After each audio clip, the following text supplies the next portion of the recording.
Rapunzel.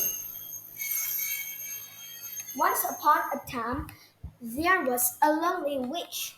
I would like to have some company, the witch decided. So, late one night, she crept into a nearby village. She saw a baby who was asleep in her cradle. She will be my daughter, said the witch, and I will name her Rapunzel. Rapunzel grew into a beautiful young woman. Her hair was like spun gold and her voice was like a bird's. The witch was afraid that Rapunzel would be taken from her. She hid Rapunzel inside a tall tower and used magic to block the door with heavy stones. You are safe here, the witch said to Rapunzel. No one will visit you but me.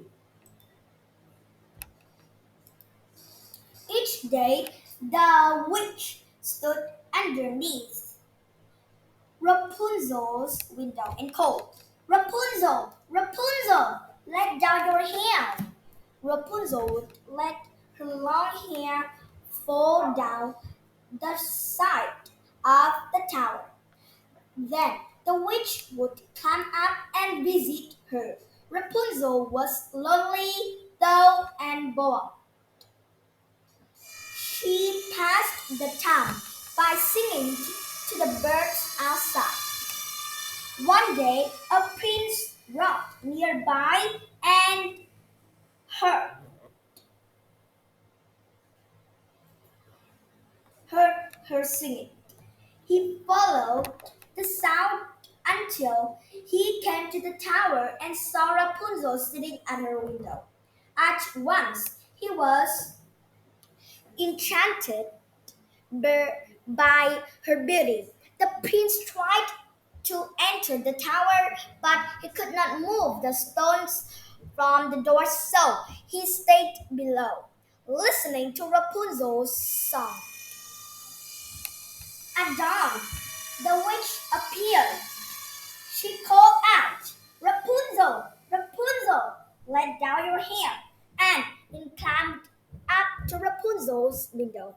The prince watched the tower all day. As the sun began to set, he saw the witch leave. Then he too called,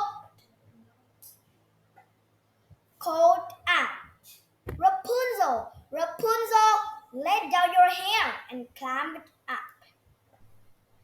Rapunzel, who knew no one but the witch, was astonished and frightened when she saw the prince, but he was kind to her, and to Rapunzel's surprise, they were soon talking like old friends.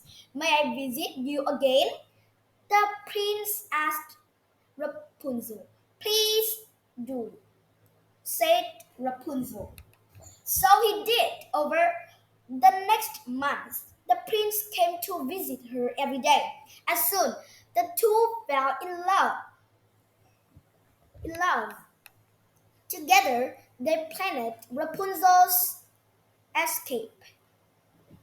On the night they planned to flee, a storm blew in. The witch thought the storm would frighten, frighten Rapunzel, so she hurried to the tower.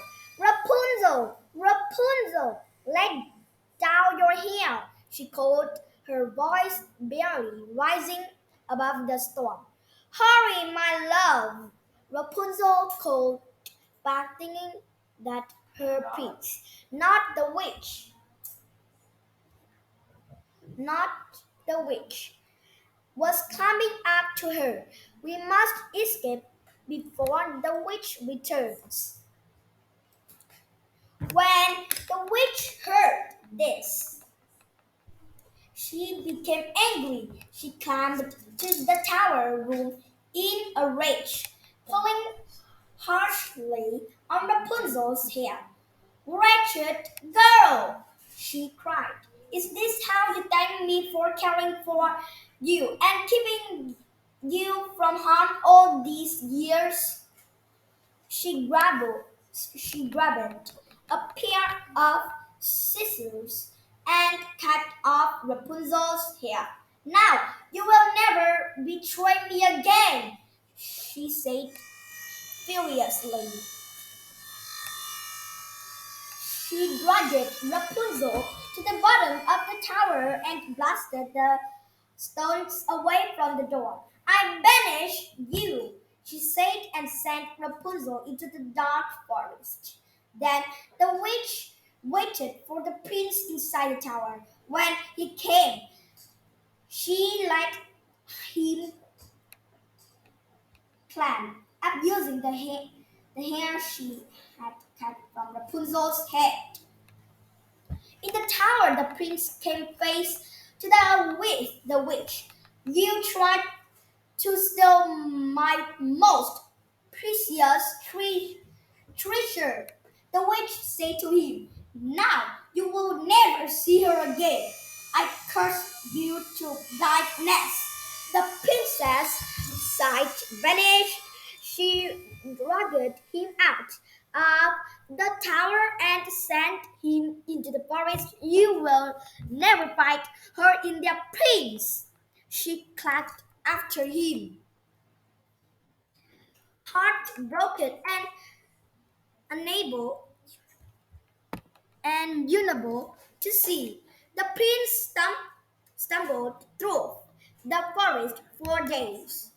On the morning of the third day, he heard a voice he knew, singing sadly. Rapunzel, he cried, is that you? Rapunzel rushed to his side, weeping. Her tears fell on his eyes, and his sight returned. The prince and Rapunzel went back to this kingdom, and together they lived happily ever after.